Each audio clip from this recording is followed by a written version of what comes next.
I am sick. Prison's Wife Club. Yeah, your wife should be in that thing. Well, Tom, the Big Ten has been Big Ten this weekend. I mean, undefeated teams going down, undefeated teams kind of coming back. Do you and your guys, your staff, your players, you guys talk about these outcomes when they happen? You know, we talk a little bit, but the problem we have right now, we don't talk a lot about it because there's so much basketball left to be played. What I talked to him about, I talked to him more about football last night. You know, if you watch the Packers and the Bears, how important is a missed free throw? It's like a missed field goal. It's like a missed extra point. It's like a 5-yard penalty for no reason, and then you miss a field goal by that much, you know?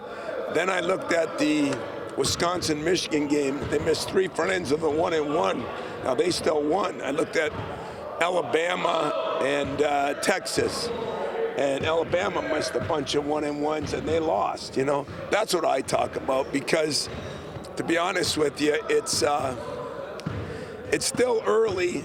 It's confusing. I still think the 2 best teams could be, you know, Michigan and Purdue. Michigan with the best talent, Purdue the best experience. Illinois also is very talented, and then there's us and Ohio State and Indiana and UCLA, you know, teams like that, Iowa that are still in it. So that's all we've talked about. That the thing that we're looking at as a staff a little bit more is the schedule. Who plays who twice? Who plays them once? Do they play them at home? Do they play them on the road? It's the only thing that is disappointing, and I don't even know where we are yet. So it has nothing to do with Michigan State. How's the Friday off? What's that? Speaking of schedule, how's the Friday off? How was the Friday off? Yeah, do you think it helped your team? Yeah, I think it helped my team a lot. You know, it helped me. I got sicker. So that was good. I should have just stayed home. But I went recruiting.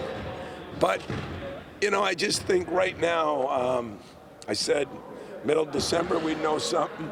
Kind of did. It's the middle of January. Do we know much more? You know, you see so many teams getting beat and not getting beat. I think parity's getting to be at an all-time. There's still the haves. There's the haves, there's the have-haves, and there's the have-nots, you know? It's like 3 or 4 different parts of every league, and our league has still got I think they got 9 teams with 3 losses or less. So our league is still damn good. You get a first-time prep for I don't think you've played before in any facet. What have you seen from him that he's brought to Indiana? Well, Wilkerson is what he's brought. That's a big thing. His kid's a big thing. They've got a lot of guys that can score the ball. They shoot a lot of threes. They seem to be very balanced offensively and defensively. Very well coached.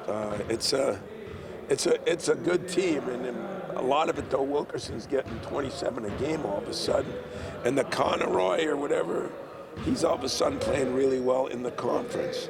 DeVries is a very good player too, and he's a mismatch problem because he plays the 4. And so we'll have some challenges, but when you don't have the muscle memory of what a coach likes to do and tendencies, you guys have to dig in a little more. We do, but I'm sure they do too.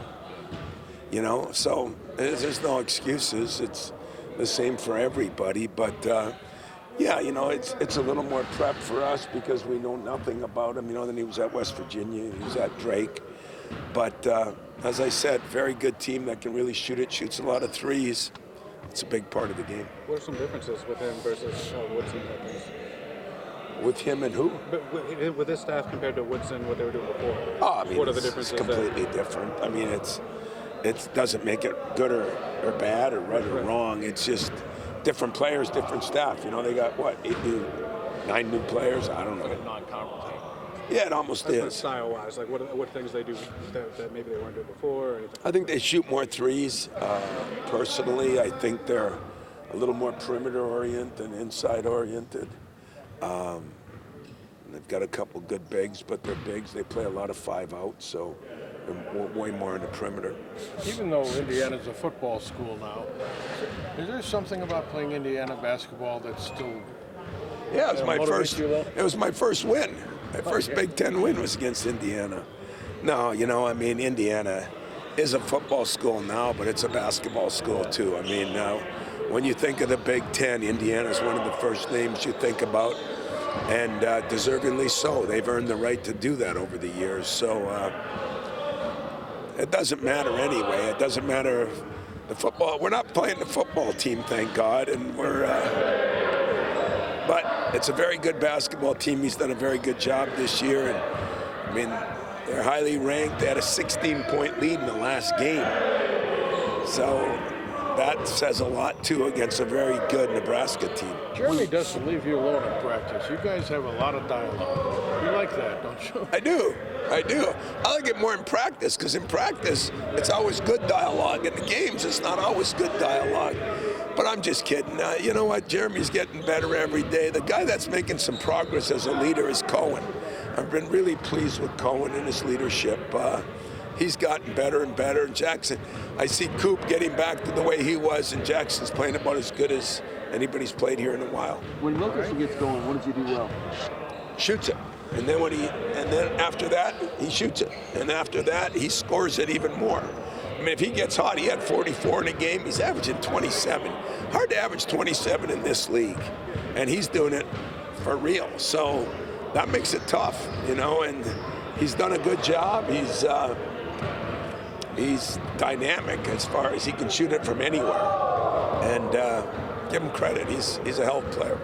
Speaking of Jeremy, social media went viral. Probably one of the reasons why you don't like it so much. Talking about the interaction you guys had. We kind of know how you guys go back and forth, but there seemed to be a big misconception thinking that he may be overstepping his bounds the way he goes at you, or a player talking to a coach. Again, we're very familiar with the dynamic, but I guess it's just one of those things people aren't too familiar with, that kind of interaction that you guys have. Well, first of all, it's not in a disrespectful way that people may see in any way, shape, or form, but Teen Cleaves, Travis Fulton, Draymond Green, you know, I got a list of them. And if he ends up as good as those guys, he can say whatever he wants to me. Don't bother me any. But it's not, you're right, it's not at all what people think, you know. He's competitive, I'm competitive, and Jeremy still has a problem. He hates when he doesn't do something right.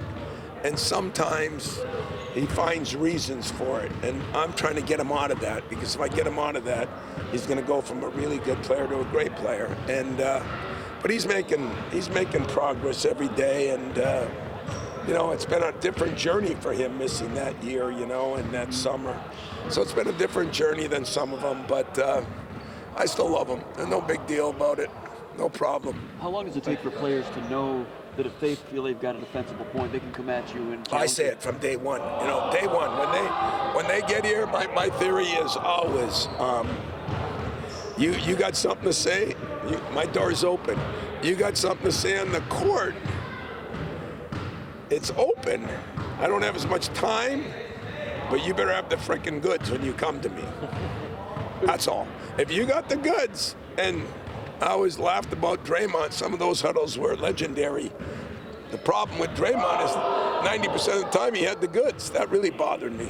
It's a bad night for you when a player doesn't yell at you, isn't it? It is, yeah. And you know what? It's not like Jeremy's yelling. He just, you know, it's, I think the social media blows everything out of proportion. They want the narrative, what they want the narrative to be. And that's why I don't give a damn about the social media. I just worry about what you see. I worry about in practice, you know, you think about it, for every game, you probably spend 10 hours with a kid, either watching film, on the phone late at night, walking through stuff, the practices, and you spend about 2 hours in the game. So the 10 hours is way more important than the 2 hours to me. You sound terrible. Yeah. You ever think that it might be good just to take a day off during the season, other than Christmas? Yeah, that'd be a great idea. I was going to do it Friday, and I had a couple things I had to do, and then I had to go see our recruits. So, you know, it's. I actually feel better today than I did yesterday. So you caught me on a good day, but I'm doing better. I just got a little cold like everybody else has, and for me it doesn't matter. I don't have to play, so as long as they stay healthy, I'm cool with it. Back to Jeremy. One of the things that I noticed today is that when you're in the middle of something, he's out of the drill. a lot of guys that do that. Well, first of all, like Cohen's starting to do that more. I want guys to talk to me. But second of all, Jeremy has a very high basketball IQ. Jeremy watches all these games. You know, nowadays nobody watches games. They watch the highlights. You know, Mateen Cleaves, I'd come in the next day and I'd talk about 4 games and he watched 6 of them.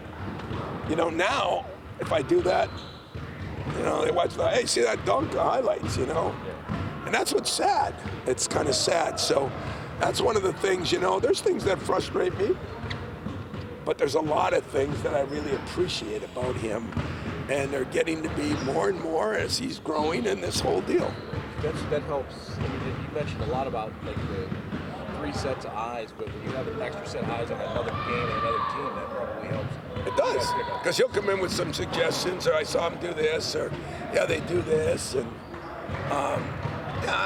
you know, for me, I appreciate that. Like he came and said something to me today. You know, I saw him on those flares. I saw, you think it's better to go under?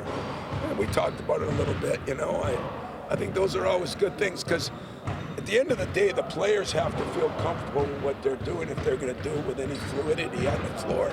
So I kind of enjoy that. You love having former players around. What's it been like on a short term having Raymar here? Raymar's been awesome. I mean, G's been good, you know, and everything. But Raymar, it's been kind of fun because his personality is even different than when he played. You know, maybe that's the playing over in Europe. And he communicates very well with players and with coaches. And, you know, it's really fun. I actually think he's really having fun. I haven't put him he's not been on the road yet or dealt with the NIL. So I think I'm just going to leave him having fun until someday when reality sets in and maybe he'll choose a different profession. Then it won't be as much fun, but he really enjoys himself and he's been really good with the players and I really appreciate it. It's fun to have former guys here because I don't care what player you are. Again, you'd rather hear it from someone else than the head coach. Just like you'd rather hear it from a friend than your dad. It's just the way it is, you know. It's been that way for 100 years. So I put enough people around me to make it better. Heck, nowadays you can play him, right? Oh, probably. I mean, he might have a 5th year. I don't know. Call the NCAA and ask them for me. They're real good at that. Just to touch on the Jeremy situation again, you said 100 years, and I'm joking. Does this have something to do with the fact that you've had so much time in the game that you have a level of confidence in the relationship with your players compared to quote-unquote younger coaches that can see that being an issue, but you've kind of seen it all respectfully that, you know, that's probably why you look at it differently? Yeah, you know, I think, you know, we always get caught with old school and he's been around and has he lost it. There's another part to all this that in anything you do, your profession, even your profession, even baseball has it, where experience does matter. Experience, if you have experienced something, you've dealt with different people, you've seen what worked, you've seen what didn't work. That's why I'll have Mateen call him. That's why I'll have Steve Smith talk to him when he's here. You know, different eras, different people, and what you find out when it's all said and done, a lot of ways to do things. But if you want to win big, they're pretty simple. If you look at the Bears and Packers game, and I felt bad. LaFleur I've gotten to be friends with, but I felt bad. I'm happy for Chicago. I'm now a Lions fan, but my heart's in Green Bay, right? The way they lost that game is you had to feel bad for them. Even if you're a Bear fan, you had to feel bad. And yet you look at it, and it's the same stuff. A turnover, a missed extra point, a missed free throw. I mean, you think of all the things that happened in that game. They couldn't happen, and they all did. And now they're talking about getting rid of the kicker and firing the head coach and all this stuff. It's just the way we are now. I think college has hurt the pros for once. Wow. I think we're all so transactional. It's like get rid of everybody. And it works its way up. And it just works, yes. And normally it's pro ball works its way down, but I think that's what I've noticed. I noticed the firings in the league. They're just ridiculous. I mean, a guy like John Harbaugh has had so much success. And, you know, good luck. Find someone that's done what he did. I'll be shocked if they do. with Cohen Carr, you're working on getting him to understand the importance of rebounding. Is that starting to ratchet up? Is he starting It to is. show some And commitment not there? get bummed out about the shot. Figure different ways to score. Take it into the basket. Things like that. So, but Cohen, I've really been pleased with his leadership. Like I said, he's starting to, the locker room, I bring him in on meetings that I have. It's been fun to watch him grow. And getting into the lane, playing off 2 feet, pivot foot, those type of things. That's the big thing, playing off 2 feet. Not, everything he does is soaring. There's a time to soar and there's a time to play off 2 feet. He's learning how to do the different things.